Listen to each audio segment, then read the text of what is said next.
But the trouble is, especially stock terms, tend not to be normally distributed. They don't have the bell-shaped curve. They actually have some sort of skew. When we say a distribution is skewed, and if I do the distribution, something like that, now,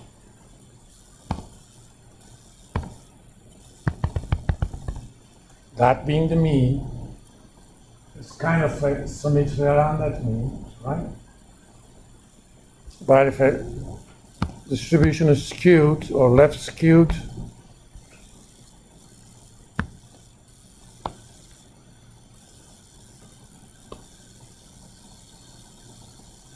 something like that. The left tail is longer than the right tail.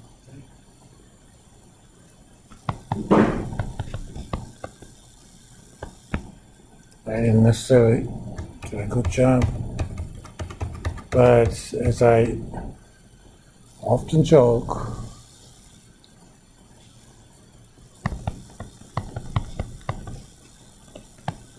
there's a very good reason I'm not an artist, because I don't know how to do it. I mean, that's as good as I get.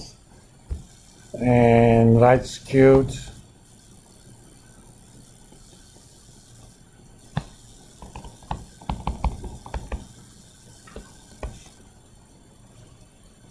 the right tail is long. We do have a measure for that. Oh, I was going to write the formula for standard deviation. I'm sorry. Standard deviation, which we're going to designate by sigma or S. Sigma is the Greek equivalent of the letter S. If you ever wondered why we're using S, for mean we typically use mu. Mu is the Greek equivalent of the letter N, but we're saying, why are we using S for variance volatility? That has to do with an old name for variability, or old name for variable. It's called stochastic. Hence, variability is stochasticity, which starts with an S, hence sigma.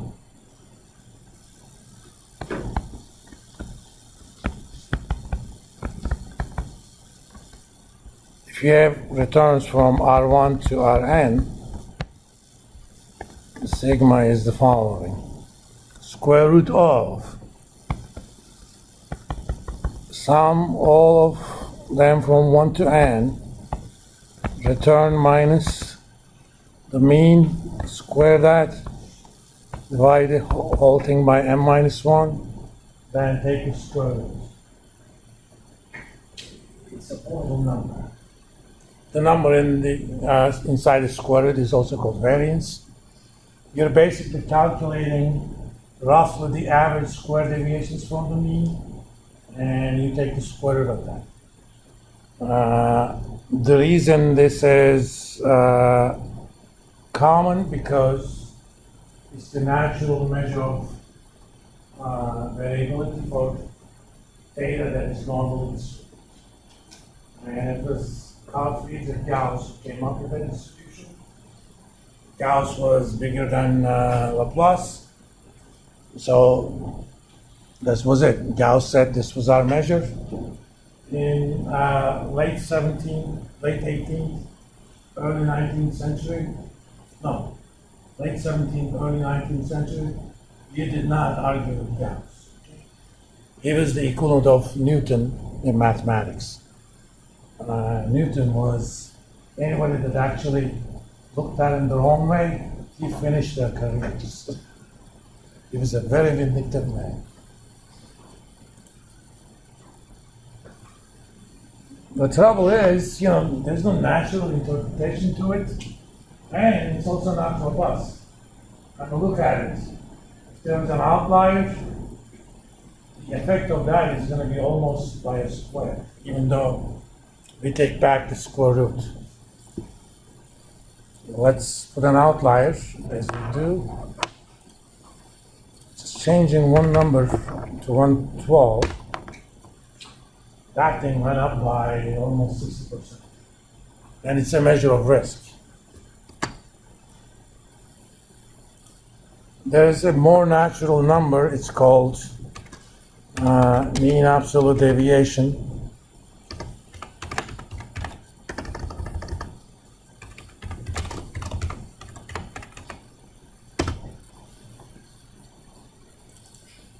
Also known as MAD.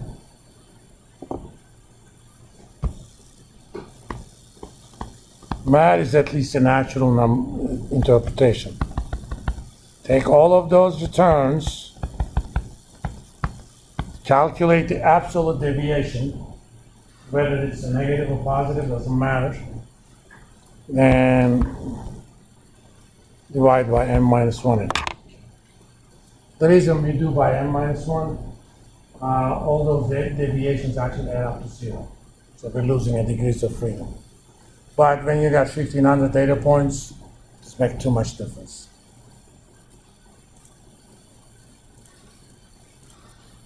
And the Excel function for that is, you may have guessed,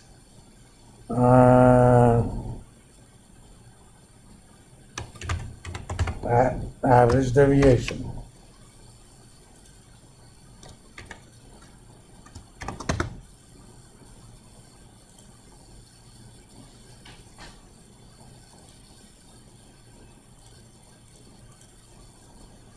See how much difference it makes? Why? Because those big numbers at the very end, the effect of those are exacerbated with standard deviation. Because I take the square of them first, then I add them up with other numbers that are relatively small, even though I take back the square root. Those squared outliers, they influence the results much more. Keep those in mind, 241, 168. If I increase that to 112, I mean, MAD also has increased, but not by much. As you can see, standard deviation is affected quite a bit by outliers. There's another reason these are, let's calculate the measure of skew. The sign of this tells you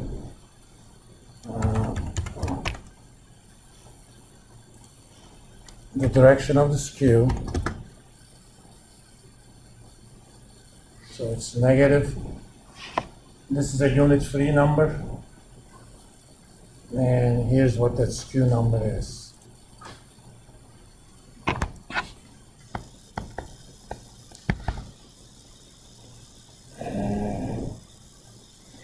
Take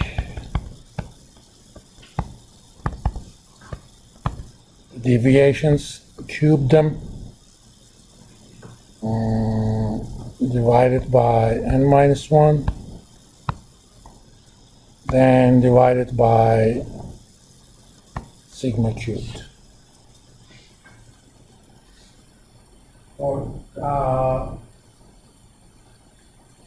For data that is symmetrical, it's going to be pretty close to 0. For data that is left skewed, it's going to be negative. The largest this number can be is -1. Minimum it can be is -1. Maximum is 1, I do believe. And this is a pretty big skew. Okay? It is a unit-free number. There's also another measure. Remember, we looked at these tails, and there's a normal distribution. For data that has a lot more outliers than a normal distribution, those tails are going to be thick, fat, cool. The fatter are the tails, the more percentage of outliers are there. And that measure is called, among others, kurtosis, which is going to be fourth power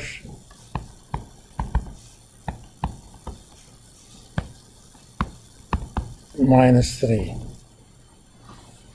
Because if you did the first set of calculations for a data that comes from normal distribution, the answer will be 2. So if you're doing it relative to a normal distribution,